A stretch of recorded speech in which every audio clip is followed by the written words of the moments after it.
Hey everybody, welcome back to doing something I'm actually decent at. Today I'm going to be locking in my final Oscar nomination predictions. The nominations come out tomorrow morning. Got to get up at 5 in the morning for this shit. But I'm actually weirdly excited for this year because it's kind of a toss-up, at least in a few categories. Let's talk about it. Best Picture is pretty predictable up until you get to the end. I think the top 9 spots are pretty locked in. I don't see them moving at all, but it's that final 10th one that I'm just so unsure about at the moment. I don't know if it's going to be Nickel Boys or Sing Sing. There's a chance it ends up being like September 5, but right now I'm locking in Nickel Boys just because I feel like that there's just a little bit of optimism in me. I think if I put it out there into the universe, it'll happen. I'm not getting my hopes up too much. I feel like Sing Sing has lost a lot more momentum than Nickel Boys. I feel like just in the last week, Nickel Boys has had like a lot more going for it. What do I know? I don't know any of the stats, really. It's been underperforming like crazy this year. And that's not what it's about, but at the same time, it's such a special movie. And I would have loved to see it get a little bit more love. So hoping, as like a last chance thing that it gets into Best Picture. That would be really great. For director, pretty straightforward. There's a part of me that doesn't want to do this, but does want to put John M. Chu in the 5th spot just because it's going to piss me off. And Oscar morning always pisses me off. Usually there's like one unexpected director nom. This feels like an incredibly normal lineup to have. Brady Corbet, Sean Baker, Jacques Audiard, Edward Berger, and Coralie Fargier. As much as I would love to see Coralie there for the substance, there is just, like a small part of me that thinks John M. Chu is going to sneak in there. Obviously, would rather Ramel Ross for Nickel Boys. I would obviously take Denis Villeneuve. Having just completed my Denis Villeneuve video like a few minutes ago, it's amazing to me that he's not even in the running. But I'm going to go ahead and lock in these 5. For some reason, it just feels so right. It seems like a pretty solid category at the moment. Not a lot of movement going on. Best Actress, I'm still going Mikey Madison for the win. We're not talking about wins here. We're talking about nominations. But this is another pretty solid one. I don't see this one moving at all, especially after seeing I'm Still Here and knowing the kind of hype I'm Still Here is getting. I don't see Torres going anywhere. If anything, if anyone's going to get kicked out, it would be Cynthia Erivo, but also she's not going anywhere. It's like none of these people can go anywhere. As much as I thought Angelina Jolie was a lock, and Pamela Anderson to a certain extent, these other 5 are just so strong. Mikey Madison, Demi Moore, Carla Sofia Gascon, Cynthia Erivo, and Fernanda Torres.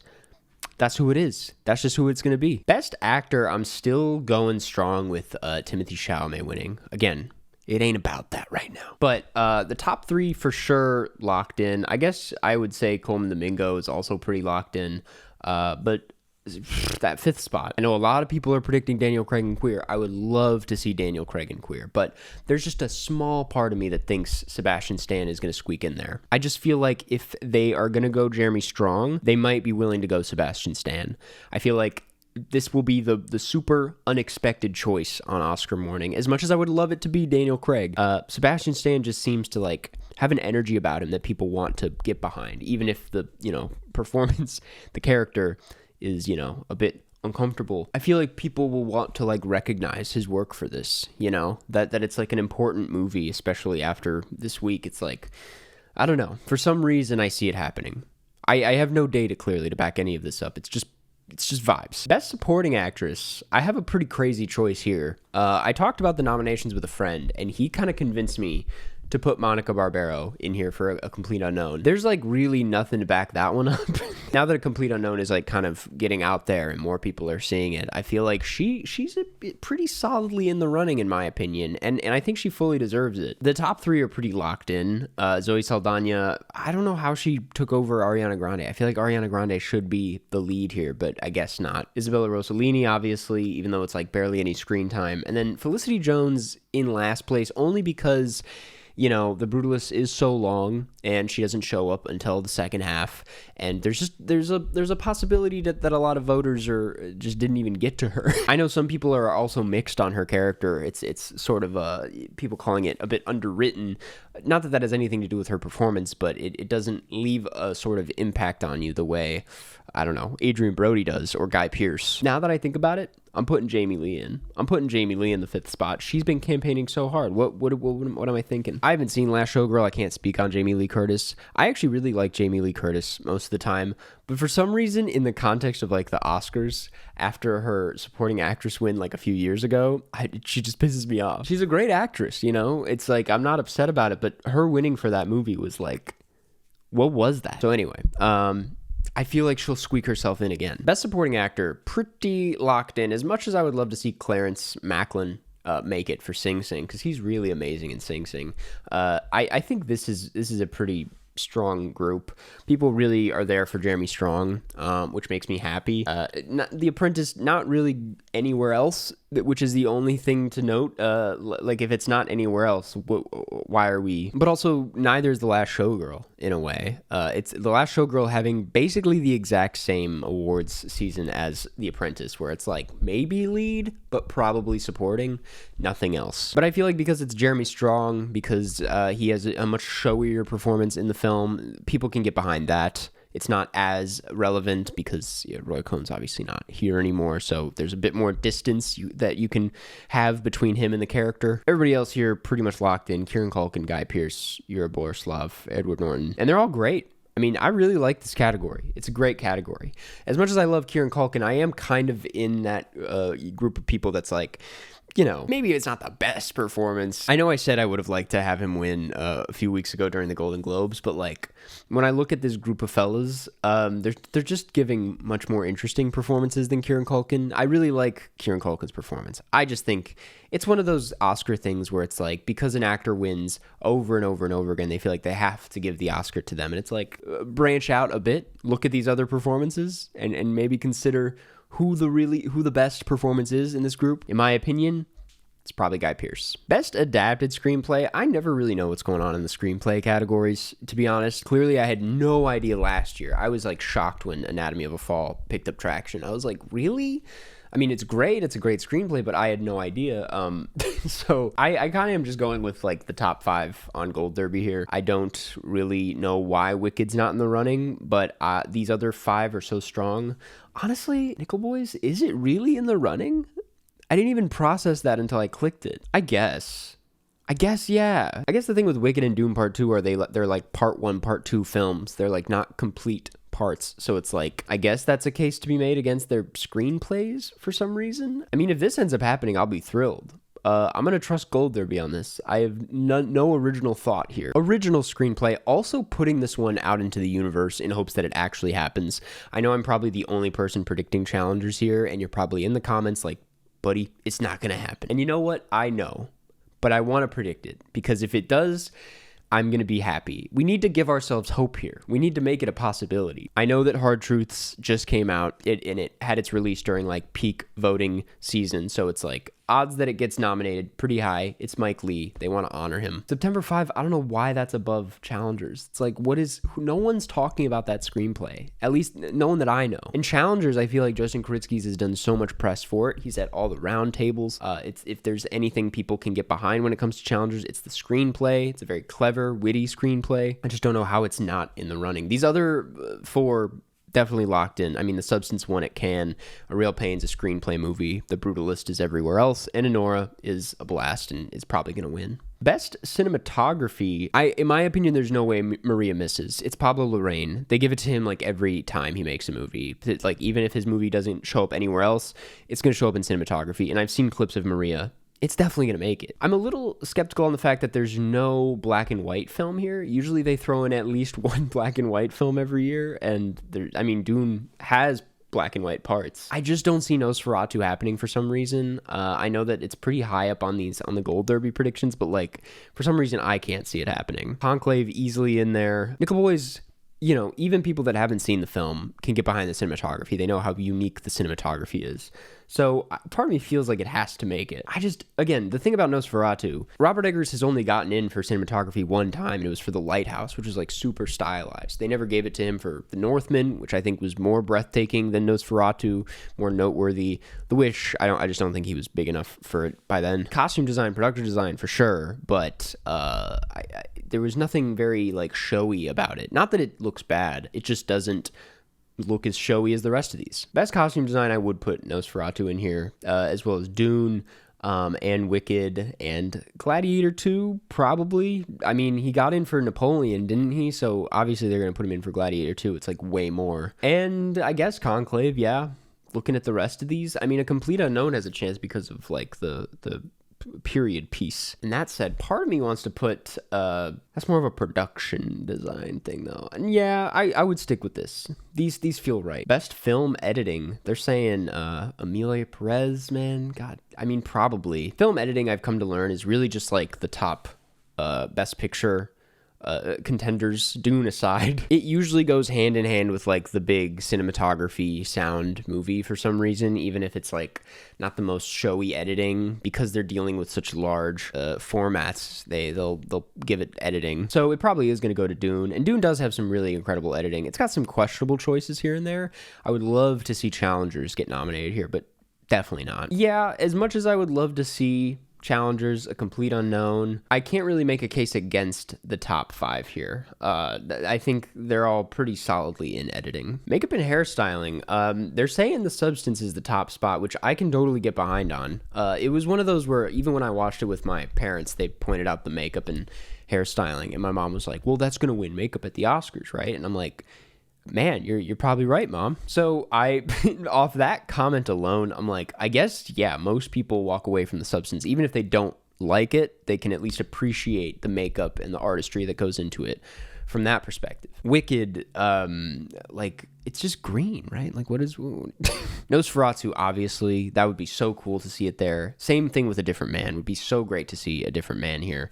And I put Dune over Beetlejuice because I just feel like there's a lot more going on in Dune, and it's already got like the momentum in all these technical categories, so I feel like they should give it to Dune. I mean, you see Austin Butler, it's a pretty heavy prosthetics film, and I think it deserves it over Beetlejuice. Part of me wants to say they'll make the right decision with this one. Production design, I'm going a little crazy on this one. I'm leaving out Conclave, which I know is maybe a bit bold, but of these nominees, Conclave just feels a lot less showy. I mean, what do they do? It's all indoors. I mean, it's really interesting interiors, and there's obviously the explosion scene. Sorry to spoil, but like Gladiator, again, thinking about Ridley Scott and like the stuff that he's gotten nominated for in the past, it's like they love Ridley Scott. They liked Napoleon. I'm pretty sure got nominated for production design, but I feel like they would give it to Gladiator too, just because of how big the sets are. Even if a lot of them are like shitty CGI, it's still a pretty big movie. Nosferatu's obviously here. Dune Part 2 obviously here. The Brutalist. It's about architecture. And Wicked, because it's like such a showy musical piece. Even, I didn't even love Wicked that much, as you guys know, but like I can get behind the production design. The like rotating clock thing, that was pretty cool. Score, I guess they're saying The Wild Robot, which surprises me, but I guess it is a pretty... Who did The Wild Robot score again? Chris Bowers. I guess that's a pretty...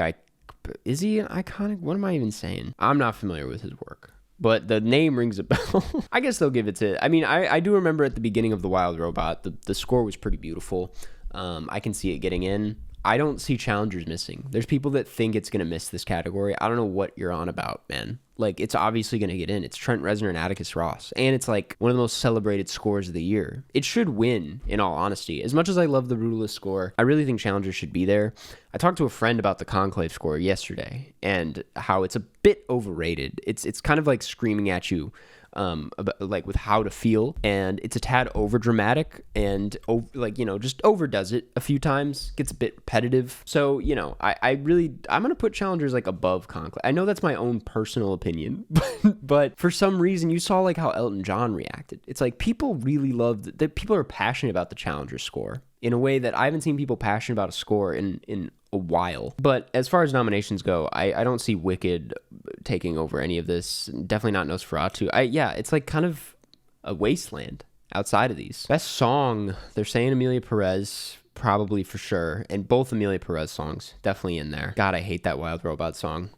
I'll be honest, that is like the low point of the film. When that original song came on, I was like, this is... Diane Warren, you can't doubt her.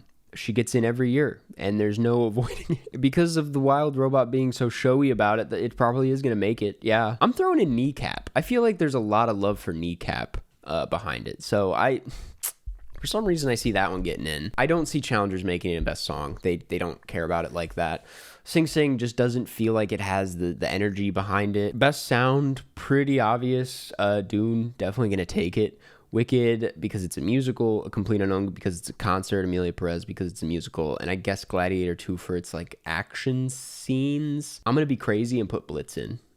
I do really like the sound in Blitz. I mean, it is like a big war film, so it kind of needs that, but it has like some really interesting sound every now and then. And I feel like they'd want to honor this very Oscar baity movie in some way, even though it missed the mark in virtually every single other way. VFX, it's the monkey category, man. This is the year of the monkeys. I'm serious. It's 4 out of 5 of these are monkey films. Like Gladiator has a CGI monkey, Wicked has CGI monkeys, and then Better Man and Planet of the Apes, obviously. I think this is a pretty easy category. I don't know who else would get in. Definitely not Alien Romulus. Civil War, that's a stretch. Twister's just not showy enough. Yeah, this is pretty much locked in. As much as I love Dune, it's going to win a bunch of other awards, and part of me wants to see Planet of the Apes get this one. I really enjoyed the VFX in Planet of the Apes, to be honest with you. So I feel pretty good about this. Animated feature, they're saying Wild Robot in the lead. I can get behind that. I don't really think I disagree with anything here. Moana 2, people just do not feel for that one. Yeah. I don't know how this can't happen. This is a pretty obvious category. Still need to see Memoir of a Snail. Still need to finish Wallace and Gromit. I started it. I have like 30 minutes left, and I've had 30 minutes left for like a week. I'm so sorry. But yeah, great to see that Flow is pretty much definitely going to get nominated. Inside Out 2 was pretty solid. And yeah, this is a good category. I would love to see Flow win, though. I will say that much. Documentary feature, not very familiar with a lot of these. For some reason, I see Dahomey making it because I saw that one. That's my entire argument. I've read about these other ones, and they all look really interesting. The soundtrack to A Coup d'Etat looks particularly interesting, to be honest. I'm excited to check that one out. No Other Land, though, that's, as you guys know, one of my favorites of the year. And so it would be really great to see it nominated. I will say, though, as you know, critically acclaimed as it's been, I would not be surprised if it ends up getting snubbed, even though it is the front runner. Just because, you know, the Oscars are the Oscars, and they were very weird about Jonathan Glazer's acceptance speech last year. That would be very upsetting if it got snubbed, but not surprising at all, unfortunately. Best International Film, completely forgot that Flow counted. But I think the Oscars know what they're doing a lot of the time with bringing in a crowd. And I think I'm Still Here has like a crazy fan base. Like Brazil goes hard for that film. And most people that see it are like, yeah, it's a really good movie. I just watched it this last week or the week before that, and it's like hard to deny how good it is. Seed of the Sacred Fig is incredible. I mean, with all the buzz, you would think it would make it. I keep getting disappointed by this category every year. It was Decision to Leave, and then it was Fallen Leaves. So for some reason, I see the Seed of the Sacred Fig missing. I don't even want to think about that right now. Amelia Perez is obviously going to win it, and that's just such a bummer. Kneecap, again, really strong fan base. And then people are saying How to Make Millions Before Grandma Dies is going to miss. But I also just think that's the case of like a very strong fan base. I haven't seen it yet, but it seems like the kind of thing the Oscars would like. It just seems like an Oscar-nominated film in the international category. So like, I don't know. There's just a vibe around it that makes me feel like it can't miss. It's going to be there. I don't think they'll give it to Flo, and I don't think they'll give it to Vermiglio. They just don't feel like... I mean, I forgot that Flo was counted, so for some reason I feel like the Oscars will ignore it in the same way. Animated short, don't know any of these. I'm going to put Don Hertzfeldt out there just in hopes that happens, but it probably won't happen. And then documentary short, don't know these either. Just going to kind of trust the Gold Derby community on this one. Live action short, same deal. You guys know me. I'm not locked in like that. And those are my predictions for tomorrow morning. What are you guys' predictions? What am I messing up on here? What do you think I'm totally off by? Let me know in the comments. I can't wait to see how poorly this video ages in less than 24 hours. Okay.